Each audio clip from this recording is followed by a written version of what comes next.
As we look ahead to King Charles' coronation in May, a new book is digging deeper into his life. The King, The Life of Charles III, is inviting readers into all aspects of the new monarch's life. Since the day of his birth, Charles Philip Arthur George has spent his whole life preparing for this moment. 7 decades later, after walking in line with his mother as she led the way, King Charles is now ascending the role he's been waiting for his entire life. Author Christopher Anderson is joining us now with more. Good morning to you. Morning, Lindsey. How are you? I'm very well. All right, let's dive right in. I mean, anyone who follows the royals, particularly King Charles, has heard stories about his childhood. It wasn't exactly warm and fuzzy. You describe one instance in here where the Queen had been away for, what, 6 months, and Charles went running up to meet her, and she just pushed him away. Tell us more. Well, it's a heartbreaking scene. You know, he's a little 4-year-old boy. Mommy has come home, and he rushes up to her as she returns from the trip, and she literally kind of shoves him away. No, not now, not you, dear. And she greets all the adults. And then when finally he has his turn, she reaches down and kind of robotically shakes his hand, as if he were a 40-year-old man. I mean, their relationship was up until very recently very distant, very cold. He described her as a very aloof person. He described his father as a bully. You know, Prince Philip was somebody who belittled Charles constantly, reduced him to tears in front of other people, even in adulthood. So, you know, as the Queen's cousin, Margaret Rhodes, told me, the relationship was never a cozy one between Charles and his parents. Family is not set up to be cozy.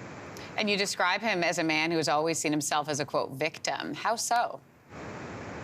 Well, I mean, his childhood again. I mean, everything goes back to those early years when he was actually, you know, he only saw his parents twice a day when he was a little boy for 15 minutes. At 9 o'clock in the morning, his nanny would bring him in, say hi to his parents, and then come back at 6 o'clock, another 15-minute session. That was it. Then he was shipped off at a very young age to these two severe boarding schools.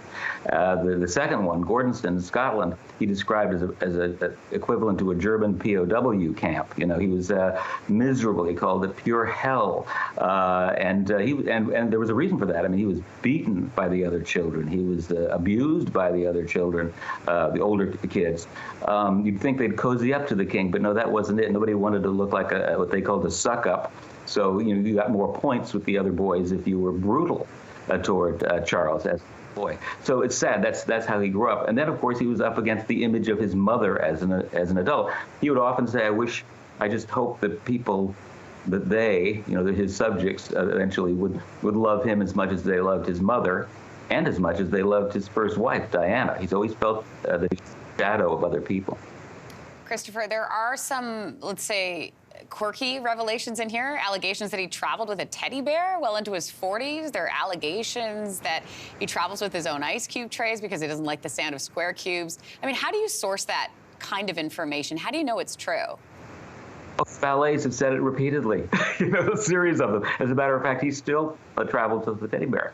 The ice cubes are a royals thing. The Queen also preferred round ice cubes. The Queen Mother preferred the round ice cubes. And he travels with his own upholstered toilet seat. And he issued a denial. But, you know, again, 2 of his former valets stepped up and said, oh, no, that's true. He still does it.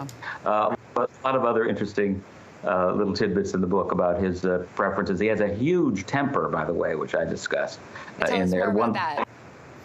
Yeah, well, at one point he lost a cufflink down a sink, and according to his valet at the time, he literally ripped the sink off the wall. He got so angry.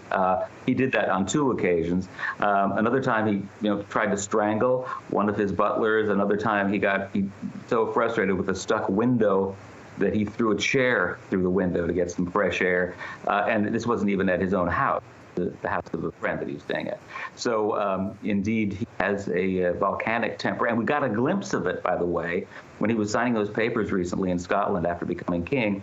The whole world is watching, but he gets very testy and impatient with some poor staffer who hasn't cleared the desk quickly enough. Fascinating revelations. The book is called The King. Christopher Anderson, we appreciate your time. Thanks for joining us this morning. Thanks. It's fun. Good. All right, take care. Hey, thanks for watching. If you liked this, be sure to subscribe here, or you can check out more Your Morning videos right here.